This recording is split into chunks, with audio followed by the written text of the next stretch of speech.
Hello everyone and welcome back to Deck Tech for Decks. Today we have an exciting one for you. We have Mishra Eminent one. This guy's the ultimate toolbox commander. The goal of this deck is going to be lower the cost of our artifacts, then storm off by casting artifacts, and whenever those artifacts enter the battlefield, we're going to get some form of value. Our commander is then going to be able to double up on that value during combat. So say we need card draw, we can go ahead and copy that artifact. Say we need to kill someone, we'll copy the right artifact to do that. And it's just really useful. Like I said, it feels really toolboxy, so let's get into the deck. Let's start by lowering the cost of those artifacts with Semblance Anvil. This one is really good because all we have to do is imprint an artifact, and all of our artifacts that cost 2 mana we're just going to be putting onto the battlefield. This is by far one of the best cards in the deck. Next up we have Ethereum Sculptor. Yes, it doesn't do as much as the other one, but you gotta take what you can get. Enthusiastic Mechanaut. Aside from looking really cool and having flying, this guy's gonna lower the cost of your artifacts. Foundry Inspector. This guy's just a staple. He's an artifact, so if we have some other ones that are lowering it, we're gonna cost this guy for even less. Very good staple in artifact decks. Joyra's Familiar. Again, it's just a staple that lower the costs of our artifacts. Let's move on to the cards we're going to play once we lower the cost. All of these cards, notably, we're going to want to be playing 4-0, and they all draw us a card when they enter the battlefield. First up, we have Alchemist's Vial, Elsewhere Flask, and Energy Refractor. They all do weird shit, and none of them are that useful outside of drawing us a card, but we don't really care. All we want to do is to be able to double up on this effect during combat, so we can copy these to draw more cards. Eye of Vecna, Golden Egg, and Guild Globe. Again, you'll notice not a lot of these are going to be very useful outside of drawing us a card, but that's all we're going to try to do. Ichor Wellspring is by far the best card in this category, because we're going to get the card draw off of it, and then we copy it with our commander, and whenever that 4/4 dies, we're going to draw another card. So the turn it enters the battlefield, if we have our commander out, this card can draw us 3 cards. Pretty insane. Prophetic Prism, this one, we just want the card draw. Wedding Invitation, again, we just want that card draw. And finally, we have Spare Supplies. This one isn't as good as Ichor Wellspring, but does something similar. When it enters the battlefield, we'll go ahead and draw a card. Then we can pay 2 and sacrifice it to draw another card. So it is really useful. Now, I bet some of you are getting skeptical, like, okay, now we've got a lot of useless artifacts that have done their thing on the battlefield. What are we going to do with 10 of them? Well, this category might answer that question. We have Cybernetic Awakener. This can turn all of those little artifacts that drew us a lot of cards into 4/4 flyers that can just take out an opponent out of nowhere. Hellkite Igniter. This guy literally lives off of a lot of artifacts being on the battlefield. Go ahead and pump him for a shit ton and take someone out of nowhere. This guy has haste and flying, so someone's going to be pretty surprised when they've got a 40/40 dragon coming at them. Urza Lord High Artificer. This guy can not only turn those into mana rocks, but when he creates those constructs, they're going to be pretty massive. Gazalith Prismari. This guy's also going to turn those into mana rocks, and he comes in and he's going to give us a treasure token to boot. Shimmer Dragon. This guy's going to turn all of those useless artifacts into card draw, and he's going to have hexproof. Alright guys, before we get into the combos, let's look at some of the cards that synergize really well with our commander. We have Panharmonicon. Whenever those artifacts enter the battlefield, we're going to go ahead and double up on the ability, which is going to be pretty good. Imri, Lurker of Lock. This is just going to make it to where we have access to our graveyard. Determined Iteration. This guy's just going to double up on our commander's ability, essentially, and we do have ways to give additional combat steps in the deck, so it's going to trigger on that too. Arkum Dagsun.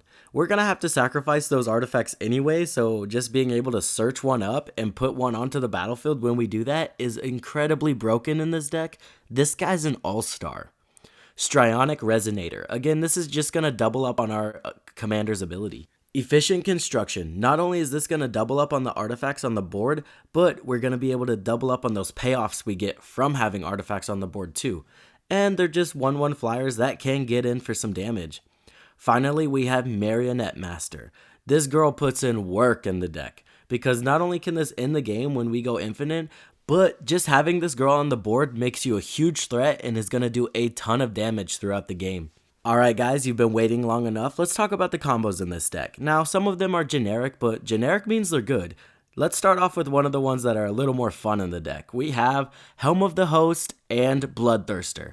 Notably, Helm of the Host is just going to be really good on your commander because whenever you create another token copy of your commander, it's just going to double up on drawing a shit ton of cards and the value we get from all of our ETB artifacts, which there are a lot more in the deck that we haven't gone over yet, but they're in different categories. And then Bloodthirster, this guy just on his own is going to basically triple the amount of combat steps, which if you read our commander, he triggers at the beginning of each combat. So he is also going to give a lot of value in the deck if you never draw the other half. That's kind of what I want to look at whenever I'm putting infinite combos in the deck is, does the card do anything in the deck if you don't draw the other half? If it does, I put it in the deck, and if it doesn't, it's never going to be in here. Next up, we have the Reality Chip and Sensei's Divining Top. As long as we can lower the cost of our artifacts by 1, we'll be able to cast the top from the top of our library for free. So not only does this give us infinite artifact cast triggers, but it also can let us draw our whole deck, so that's pretty cool. Now, you guys heard the word Storm whenever I started off with this deck, so you know Bolas's Citadel, Sensei's Divining Top, and Aetherflux Reservoir are all going to make appearances because they're all really good outside of, their infinite combo. If we're casting a ton of artifacts with Aetherflux on the battlefield, we can take someone out without ever going infinite, which is really useful. Alright, the next infinite combo is literally interchangeable with like 4 other cards, and it's quickly becoming one of my favorite combos in artifact decks.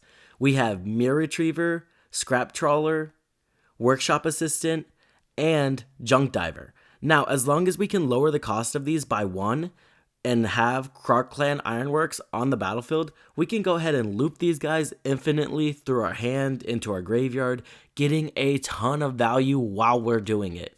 Literally, if you never draw the other half to these, it'll give you access to all of the artifact cards in your graveyard too. So these cards are just all-stars in artifact decks and just have the added benefit of going infinite. I do want to single out Scrap Trawler here because yes, he only combos with Mirror Retriever due to the restriction of the artifact's lesser mana cost, but just having this guy on the battlefield is insane in the deck because since our commander copies the artifact, it'll keep the mana value of whatever artifact we copied.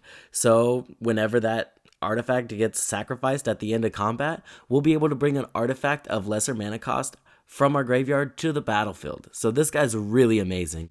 Alright guys, our next category is removal. I normally save this for last because removal kind of feels like eating your vegetables to me, right? Like you have to do it to be healthy, but you really don't like putting it in there.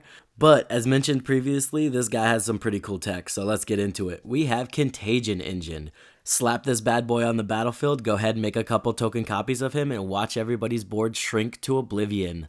Eye of Doom. I could not resist putting this card in the deck, okay? When it enters the battlefield, each player chooses a permanent, and then you'll be able to sacrifice it and destroy all of those permanents. Notably, if they don't choose permanents like you like, you can go ahead and just not activate it and not copy it, and it'll be fine. But I could see this as a political tool, right? Say someone's just popping off, you could destroy 3 of their pieces, theoretically, in a turn by choosing this guy. Yes, he's gonna get mad and destroy something pretty important of yours, but this is a game changer. Knight's Paladin. Not only can this guy get in for 6 damage, but if you create a token copy of it, it's gonna deal that 4 damage again, which can be pretty consistent removal. Portal to Phyrexia. This one's, it's insane. You guys know why it's here. Spine of Isha. Yes, it's very expensive, but remember, we're trying to get that cost down, so hopefully we never spend 7 mana for this. Blasphemous Act. This is just really efficient, and we're not running very many creatures, so we'll probably only lose our commander to this. Siren Storm Tamer. The mind games with this girl, right? She just sits on the battlefield, and they're like, shit, is he going to counter that or not? And more often than not, people will leave you alone because she's on the board. Counterspell. Just really efficient. Rebuild. This is awesome for us because we want to recast all of those little cantrippy artifacts, but it's going to hose our opponents. Devastation Tide. Again, not that bad for us, but our opponents are going to be pretty screwed over. Feed the Swarm. It's just efficient, and we don't mind paying that life to get rid of a Smothering Tithe, you know what I mean? Alright guys, let's get into card draw. We have Joyra, Weatherlight Captain. Whenever you cast a historic spell, draw a card. That's like most of our deck, so this girl's insane. Braids, Arisen Nightmare. We're going to have a lot of useless fodder on the battlefields, and we're going to be able to get rid of all of our opponent's artifacts that way. And if they don't have any artifacts, we're going to go ahead and draw some cards. She's going to be pretty good in the deck. Implement Expedition. Yes, we do have to pay to do each, but this one's just basically sacrifice to draw 2 cards.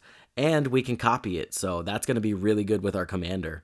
Jessica's Will. This one's just, it's really good, right? The amount of mana that we create with this is going to be insane. And all of the, or most of the cards in our deck are going to be colorless casting costs. So we'll make sure that none of that mana goes to waste. Riddlesmith. Now, it's not exactly card advantage, but it is going to get us through our deck pretty efficiently. Size Master Thopterus. This guy, he's going to contribute to creating a huge board state and drawing us cards. This card's really good in the deck because not only can it nab you a soul ring, but it can grab you that Croc Clan Ironworks, which is going to be really good. And then we have boring stuff. We are running 4 signets and a soul ring. It's going to be really good in the deck, and it's really efficient ramp. I hope you guys enjoyed the deck. I really had fun making it. Let me know in the comments what you think of it, what you think we could add, what you think we could cut, and just your overall thoughts on the deck. Please like, comment, and subscribe. It really helps me out. It's free to do, and I'll see you in the next one.